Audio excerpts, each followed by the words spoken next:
Hello everyone, कैसे हैं आप सब। तो मैं शेयर करने वाली हूँ लॉन्ग रफ कर्ली हेयर पे लॉरियल हेयर स्पा। तो मैंने इनके बालों पे किया हुआ है। फाइनल रिजल्ट मैं आपको पहले ही दिखा रही हूँ। और प्रोडक्ट मैं लॉरियल का यूज़ करी हूँ, आप किसी भी ब्रांड का यूज़ कर सकते हैं, ये आप देख सकते हैं। और इसके साथ में हमें एमफ्यूल मिक्स करना होता है। तो एमफ्यूल जो है हमेशा हेयर की प्रॉब्लम के अकॉर्डिंग हमें लेना होता है। तो जैसे इनका हेयर जो है काफ़ी रफ है, हार्ड है, तो उसके लिए मैं ये वाला एमफिल यूज़ करी हूँ। और इसमें ना जैसे hair fall, dandruff, split ends या हेयर ग्रोथ के लिए अलग अलग टाइप का मिलता है।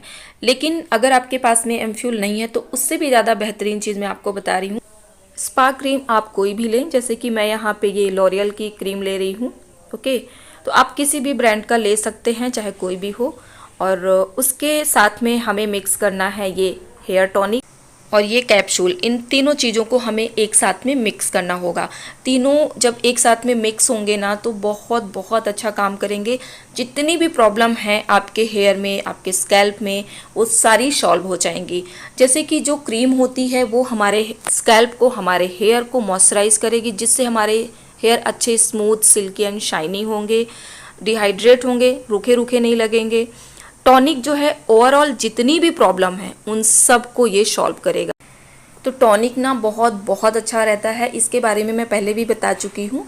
तो आप इसे अलग से लेके जैसे कि डेली भी यूज़ कर सकते हैं। अगर आपके हेयर अच्छे से ग्रोथ नहीं कर रहे हैं तो आप डेली अपने रूट्स पे अच्छे से अप्लाई करेंगे ना, तो बहुत जल्दी आपका हेयर ग्रोथ होगा।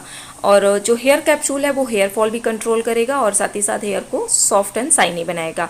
तो कुल मिला के तीनों चीज़ों का काम जो है बहुत अच्छा है। जब तीनों चीज़ें एक साथ में मिल जाएंगी तो ओवरऑल जितनी भी प्रॉब्लम है वो सॉल्व होंगी।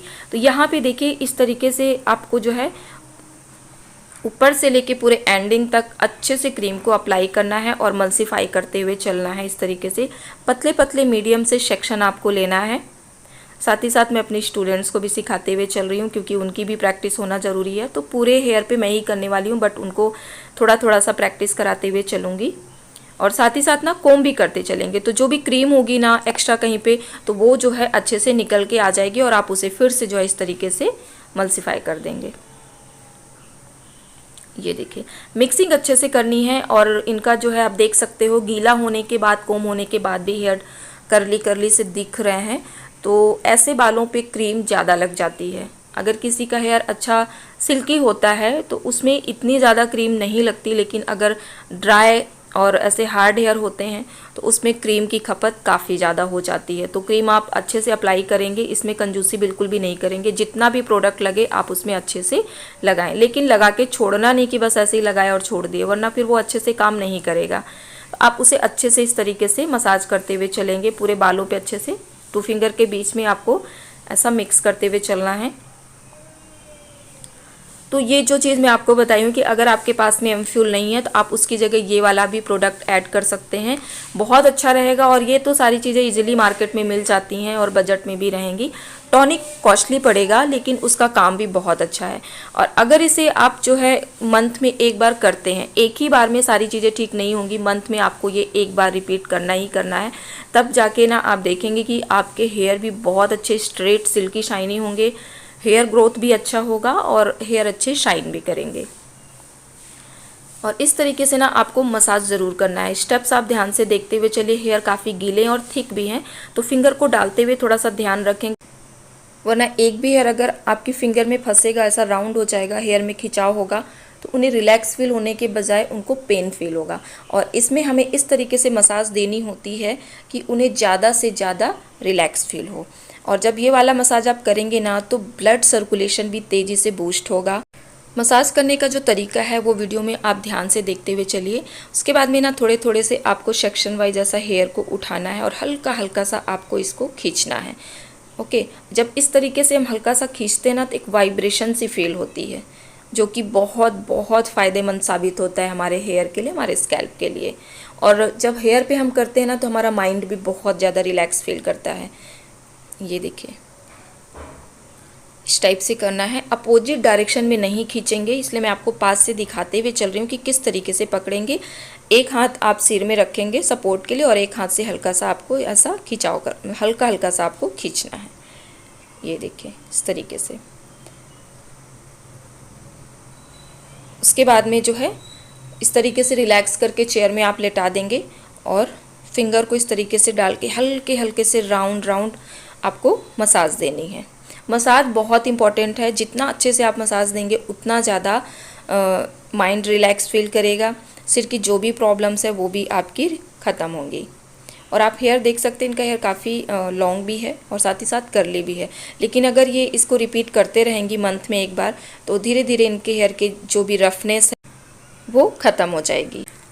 इसलिए मैं बोलती हूँ कि मंथ में एक बार कम से कम, चाहे वो क्रीम हेयर स्पा हो या ऑयल हेयर स्पा हो, ये आप लोग ज़रूर किया करें।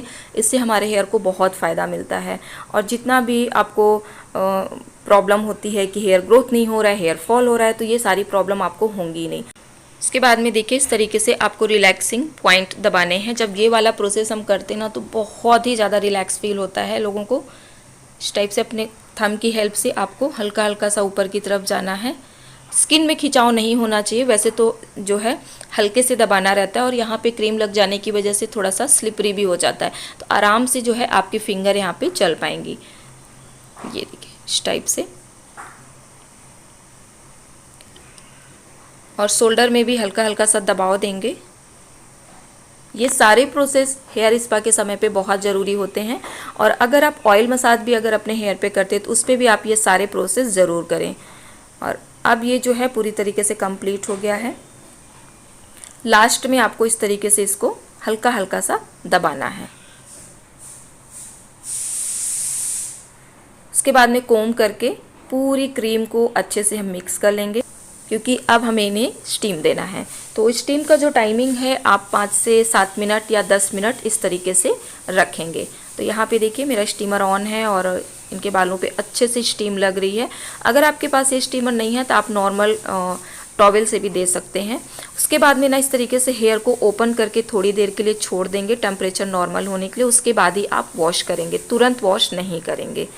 तो यहाँ पे देखिए नॉर्मल वाटर से क्लीन कर लेना है और फाइनल रिजल्ट कुछ इस तरीके से इनका निकल के आया है।